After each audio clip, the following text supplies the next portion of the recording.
But the new cool me is like, don't worry about it, son. Just open it up. That wasn't so hard.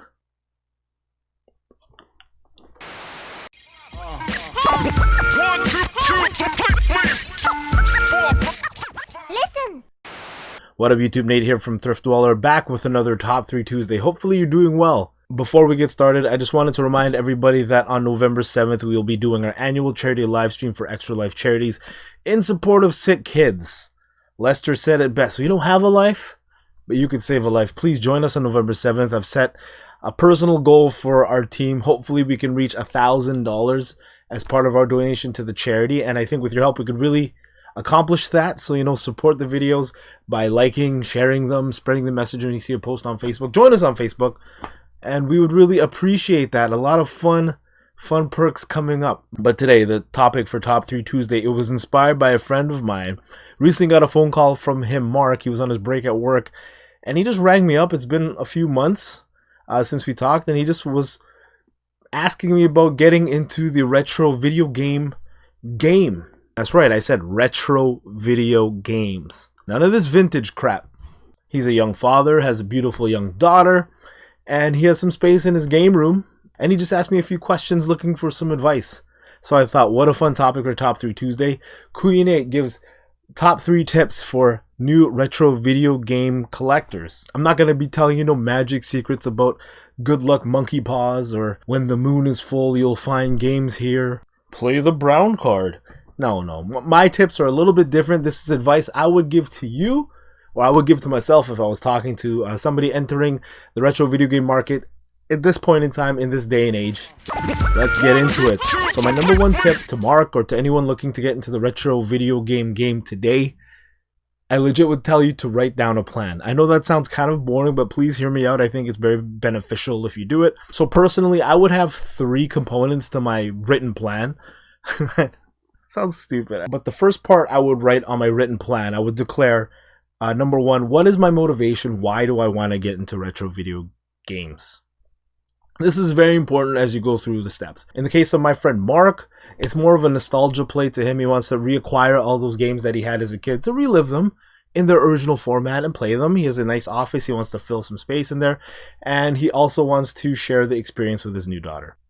So beautiful, so beautiful. But for you, it might be different. You might be looking to find a secondary income stream and make some money reselling stuff. That's not a dirty word anymore. Riff told me, but it's always important to know why you are doing something. Number 2, the second part of my plan would be the what. In Mark's case, what are the items that you need to acquire to help you fulfill your why, to relive your nostalgia, to play games with your daughter? Actually write down the specific games that you grew up with, that you want to get. But if you're like, per se, a reseller, maybe you have more like classifications of games. These are the type of games I want to deal with. I only want to sell like high-end games. Whatever it is, write down the what, the specific items you want to get to fulfill your why. And importantly, number 3 is the how. How do you plan to attain the what, the items, to fulfill that why? So in the case of Mark, when he makes a list of all the games he wants to get, I'm sure there's like a list of games that he doesn't even have to think about because they're on the cheaper side. You can pick them up. No problem. But, for the really expensive games, you may need a game plan. You may need to say, hey, I want to set aside a certain amount of money per month because this is the going rate of that game, and that's how I plan to attain that title. I'm going to get a second job, what have you. I'm going to buy, flip, sell stuff, whatever. As a reseller, the how could be like, where are you planning to go, right? Are you going to go flea market every Saturday, and that's what your plan is going to be? Lot of average out to find something. Thrift stores. Are you going to be that guy in your city that everyone knows to go to sell and buy and trade games? I believe if you make a plan, at the end of the day, you'll have just overall a better collection that's curated for you, exactly what you want. You can concentrate your resources into actually focusing on priority of what you want to get, not all this filler crap. When you're out and about, I believe having a plan like this can remove that indecision, right? Do I buy this game? Do I not buy this game? You ask yourself, does it fit in my plan?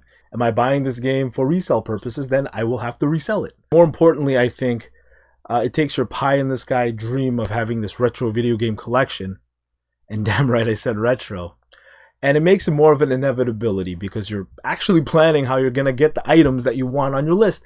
You have clearly defined goals, and ultimately at the end, you can achieve those goals and find success, and that's what I hope for everybody in life, not just retro video games. Number 2, my second piece of advice I would give to the young Padawan Mark or anybody looking to get into this game: plan for your retro video game collection to fit your space. Don't force your space to fit your retro video game collection. What do I mean by that?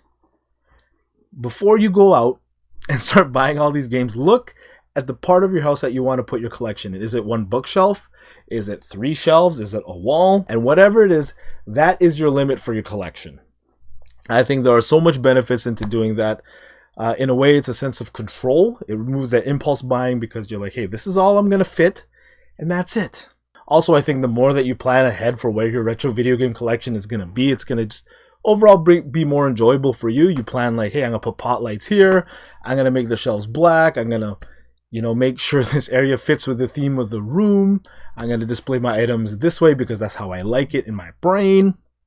And at the end of the day, you're just going to enjoy your collection even more. I believe. My opinion. Number 3, my last piece of advice, and I think the most important overall: enjoy the hobby, enjoy the culture, be in the moment.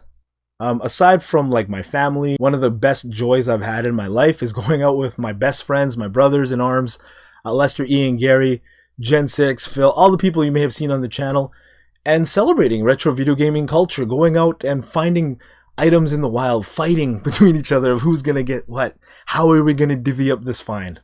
There's more happiness to be found beyond the item itself. Use this hobby as a catalyst to enjoy your life. Understand what you are doing. When you're going out with your friends, you're building brotherhood, you're having fun, you're spending quality time together. Going out, you're relaxing, you're doing man time, so you can go back to your family and be a better person, rested and rejuvenated. In the case of my friend Mark, you are creating memories with your daughter. You're reliving your childhood. One of my favorite things in life is celebrating the retro video gaming culture with you guys here on YouTube. So many friends I've made. And damn right I said retro video games. Also, something I kind of discovered about my collection, about myself as a collector: actually enjoy the product itself. I got a question for you. Do you think the person who keeps an item sealed in the box to preserve it for resale in the future and makes probably $20 on top of it gets more value out of the item than a person who actually opens it up and, like, per se, takes this amiibo out, records information on it, playing with your kids on the Switch, training this amiibo with your son on Smash, unlocking special treasures on Breath of the Wild, tapping it on the Switch with your daughter? Especially with modern video game stuff, who do you think gets more value out of the item and thus enjoys the collection more? Let me know in the comments below what you think about that. Personally, for me, even a few years ago, my collector self would be disgusted at myself if I opened this up and defiled it by actually using it and enjoying it. But the new cool me is like, don't worry about it, son. Just open it up. Enjoy it. Use it with your son and your daughter. Tap it on Smash. Tap it on Breath of the Wild. See, look it. That wasn't so hard. I've been meaning to open this up for a while, actually. My son keeps seeing it on the shelf. It's like, Daddy, will you ever open that? I opened it for you, son. There you go. Of course, not everything falls into that category. If you got a factory seal game that's worth $3,000, I'll be making a video about this in the future. Do not defile it by opening it up. Get it graded and make some money off of it. But if it's a newer item especially, open it up and play. There are a lot of people already hoarding these items. And when you go to resell it into the market maybe 10 years from now, you're going to find that there's a lot of competition already out there because so many people already had the same idea as you and saved it in mass. Law of supply and demand. Nintendo does really make fun products. Like, look at... That's great. Thank you very much for joining me here on Top 3 Tuesday. I'm making these Top 3 Tuesdays more frequently now because I am advertising for our Extra Life charity fundraiser. We don't have a life. You can save a life. Please help us support our goal. Join us on November 7th. We want to raise at least $1,000 to give to charities and support sick kids' hospitals. We're going to have some fun perks for people who do support us on November 7th, so stay tuned to the channels, subscribe to the channel, share this video. As is the tradition with this series, Top 3 Tuesday, make your own video, let us know the link, we will watch it, we will post it somewhere, and we will respond to it, or just write your comments in the comments below.